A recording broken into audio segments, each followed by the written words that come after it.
So Sid has officially entered Final Fantasy VII Ever Crisis, and we're going to take a look at his backstory, but we're also going to use that as a jumping off point for Final Fantasy VII Remake Part 3 to figure out what's going to be different in that game for Sid, how is our party going to make it to Wutai, and once they're there, what's going to happen, especially since a war between Shinra and Wutai seems like it's about to begin. So if any of that sounds cool to you, feel free to click the like button, and if you're new here and you'd like to stick around and help support the channel, you can subscribe, and as always, leave your thoughts in the comments down below. So for this video, we're going to do a very brief backstory on the character of Sid, who he is, his motivation, why is he the way that he is. And we're going to be pulling from some footage from Fozz on YouTube, who again has been uploading and archiving just about every event within Ever Crisis. So they're creating a really great resource for a lot of Final Fantasy fans to visit so they can still watch these once Ever Crisis is long done. So I'll leave a link in the description below to Fozz's channel, as well as this full gameplay, so you guys can watch it in 4K and hear a lot of the great music, especially Sid's new theme.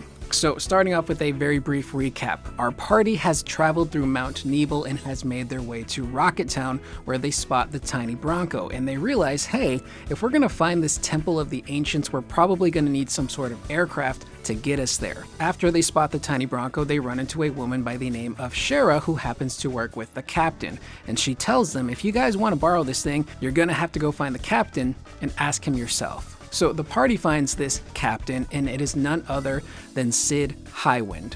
Now, who is Sid? He is probably the world's best pilot. He's trained a good chunk of his life, joined Shinra, and worked with them on their space program to eventually launch a rocket into space, because that's his big dream: become a pilot, go to space, and wander the stars. And this is where we get his backstory. So on launch day, everything seemed to be going well with this rocket. Everyone was where they needed to be. However, Shara, who was the scientist assigned to work with Sid on this program, is really worried. She feels like something isn't quite right, so she's constantly rechecking things in the engine room. This displeases Sid. He's mad at her. What are you doing? You work slow. We got no time for this. Get out of here. But she is convinced something isn't right. But things seem to get taken care of, and Sid heads to the cockpit, and as he's about to launch, he realizes Shara is still in the engine room, and he yells at her, "What are you doing in there? If you stay in this engine room when we launch, you are toast, lady." But Shara doesn't want to leave because she is still convinced something isn't quite right. So she straight up tells Sid,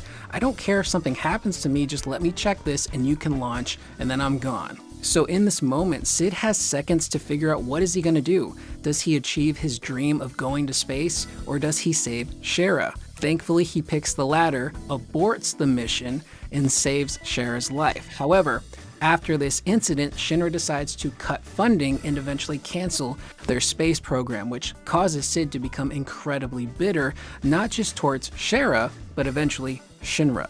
Now, because of this incident, Shara feels like she basically owes Sid her life, which she does. If he didn't stop that rocket, she would be dead. And she takes the blame for the entire situation, and she says, if it wasn't for me, Sid would have gotten to live his dream. So she decides to stay in Rocket Town, live with Sid, and essentially act as like his assistant. But their relationship is pretty tumultuous, and you would say that Sid is kind of borderline abusive towards Shara in the way that he treats her, yelling at her, calling her names, swearing at her. He treats her pretty poorly. You understand why he's bitter towards her, but still, it's no excuse for him to treat her the way that he does. Now, as for the tiny Bronco, Sid basically tells the party, "No, I'm not gonna let you take the ship. It's mine. Get out of here. I'm preoccupied because Rufus, the president of Shinra, is coming to Rocket Town." Now, Sid is under the impression that Rufus is coming back to talk about relaunching the space program. However, Rufus tells Sid, "I'm here for your tiny Bronco. I'm looking for this temple. I need your aircraft to get where I need to go." Now, the party is hiding at this point because they're fugitives on the run, but they overhear the conversation. So they decide, okay, we should probably take this ship right now. They head to the tiny Bronco. Palmer's rotund ass is there on one of the wings, and a bunch of Shinra soldiers show up because they want to commandeer the tiny Bronco. Sid comes into play, and he's like, you know what? Screw you, Shinra.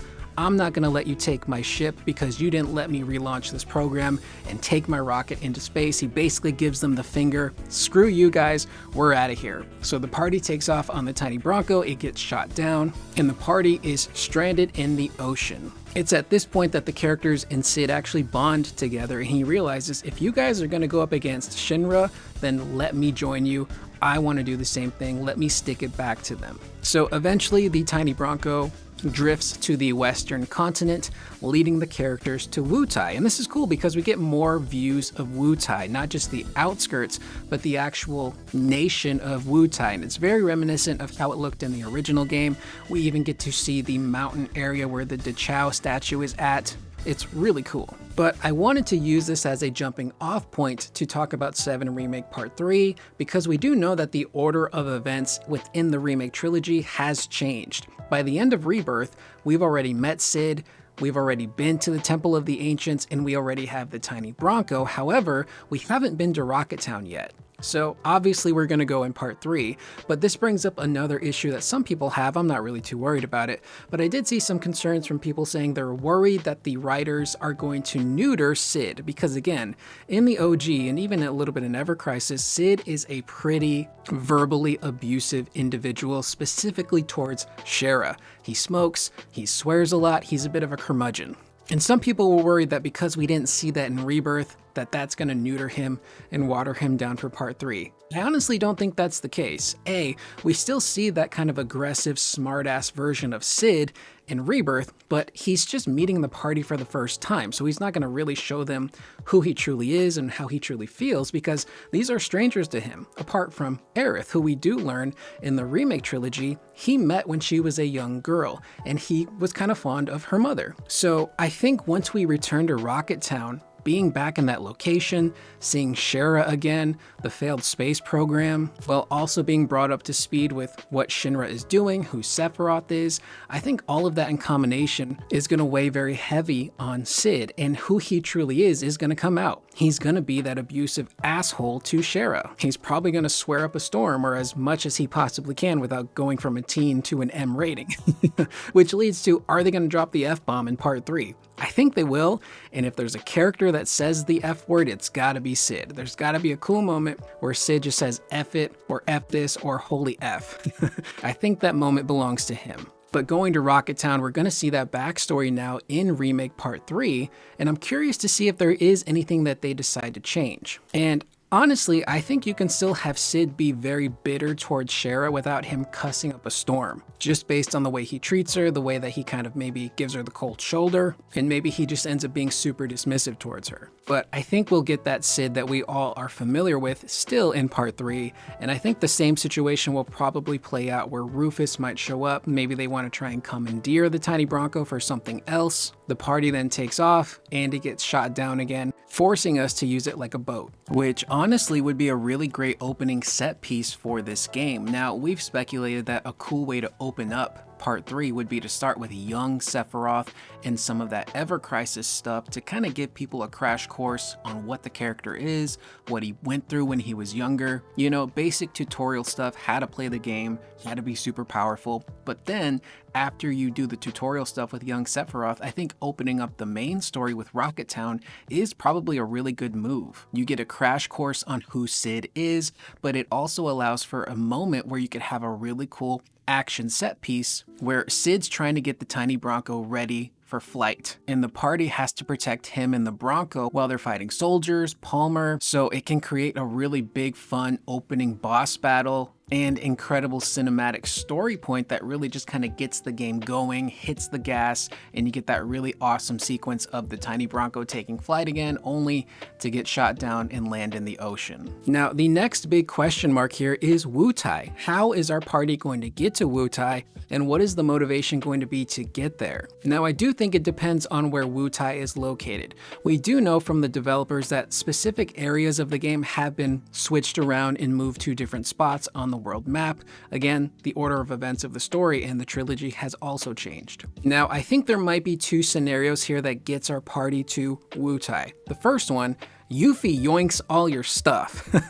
This happens in the original game. Yuffie finds the party, she steals all of their materia, you have to chase her down, and then eventually it leads you to Wutai to try and get your stuff back, and the story arc with Yuffie plays out with her family, as well as the Turks, Don Corneo, which we will get to a little bit later. So I think that could be one of the scenarios in Remake Part 3. Maybe they're close to the land of Wutai and Yuffie wants to go there to visit her family, or potentially maybe that war between Shinra and Wutai is starting to take shape. And being concerned and worried for her home, Yuffie tries to convince the party, hey guys, we need to go to Wutai to defend my people and stop Shinra, which could lead the party to be a little conflicted. Do they go to Wutai and help Yuffie, or do they continue to prioritize Sephiroth, chase him down, and try to stop him? Now, the party could say, sure, we'll go to Wutai and we'll help you. But if the party says no, Yuffie might yoink your stuff, take off to Wutai, and that leads the party to want to go with them. Because what does Yuffie do?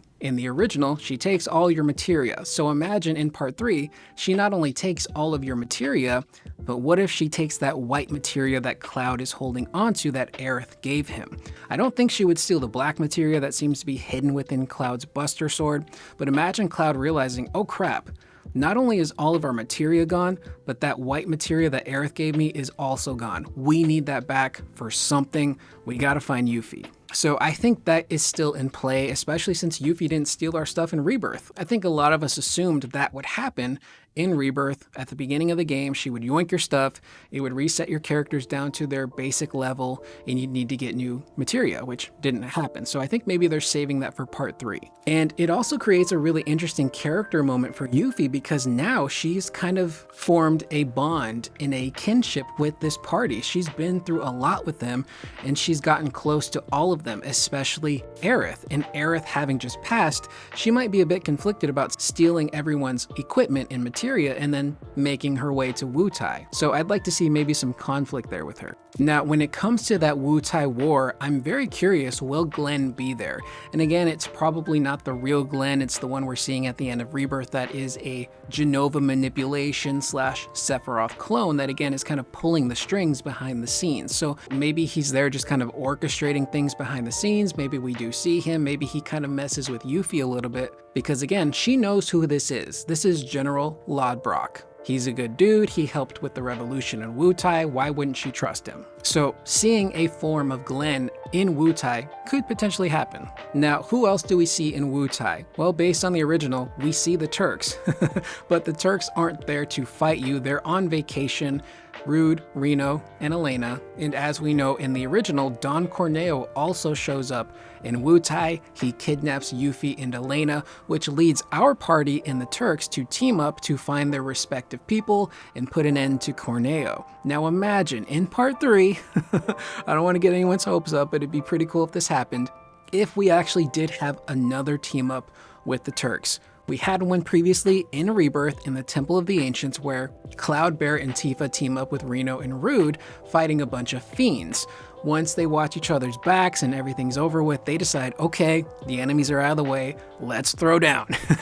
And it's a really cool fight, leads to some really great cutscene stuff. Now imagine we do that again in Remake Part 3, but the Turks actually join our party as non-playable characters. So we can do battle side by side with them, we just can't alter their stuff or actually take control of them. That'd be pretty sick. It happened once before, maybe it could happen again. Now, getting back to that war, if that war does in fact break out on the land of Wutai, some pretty crazy stuff could go down. Now, I mentioned this in a video many moons ago about Shinra potentially sending a weapon to Wutai in the form of Nero, who Yuffie battled with Sonon at the end of the intermission DLC. And in that DLC, Yuffie and Sonon temporarily defeat Nero. However, he survives the battle, and as he's going to attack Yuffie, Sonon sacrifices himself, takes the blow, and ends up getting absorbed into the purple mist that Nero forms. So we don't know what's happening with Sonon's body. He could very well show up again in Wutai as a puppet controlled by Nero to kind of mess with Yuffie, which would really give her some serious issues because she watched him die. And if she goes back to Wutai and she sees Sonon in certain areas, walking around, maybe he disappears, that's really gonna mess with her. And it's also something that a psychopath like Nero would in fact do. And if a war does break out and Shinra sends Nero there to turn the tides of that war, our party is probably gonna have to fight him. Now, who in the party is actually perfect in this scenario to help Yuffie fight Nero? None other than Vincent Valentine, Vincenzo himself, because it's been a while since I played Dirge of Cerberus, but if I remember properly, Vincent, based on his makeup, his own powers, he is basically immune to the powers of Nero, immune to his manipulation. He's also probably very familiar with Nero and Deepground at this point, because he worked with Shinra. He's got to know the ins and outs of some of their projects, right? So this could lead to a really cool boss battle where Vincent and Yuffie get to shine, and they get to put Nero away once and for all. And this is also really cool because in a narrative sense, from the original FF7, Yuffie and Vincent were optional characters. And because they were optional, they didn't really have a ton of dialogue or interactions, and they weren't technically super important to the story because you could play through without even getting them. But integrating them into this trilogy, they are now mandatory, which means we're going to expand even more upon these characters and have some really great character moments. And it would be a really great sequence to take these two characters who originally were optional, place them in this really awesome battle against a character from the compilation that is connected in a way to Vincent because of Dirge of Cerberus, I think would be really sick. So maybe some of the party splits off into Wutai to try and defend Yuffie's home while Yuffie and Vincent lay the smackdown on Nero. I think that would be pretty cool if that happened. And who knows, maybe Nero summons Sonon to fight by his side, which would make the battle even more difficult for Yuffie because she's now battling someone that she got really close to, someone from her home of Wutai that sacrificed himself to ensure that her mission could continue. Some really great poetic stuff, and I think they might take that route. And then, of course, once everything is said and done, maybe the party, eventually in the story heads back to Midgar, they parachute in, and that, I think, is when Vincent is going to be very integral to that section of the story because he's got to have a moment where he confronts Hojo. So they're really laying the groundwork for a lot of cool stuff to happen in Part 3 with these characters, some really great character moments, as well as some potentially cool boss battles and action sequences that could play out. So with that being said, that is the video. Let me know in the comments down below. What do you guys think is going to happen with Sid in Part 3? And also, what do you think is going to happen when we get to Wutai? Do you think Nero's going to show up there? And if so, do you think Yuffie and Vincent will do battle with him to put him in the ground once and for all? I am Curious Corduroy. I will see you guys in the next video. Please remember to always be excellent to one another.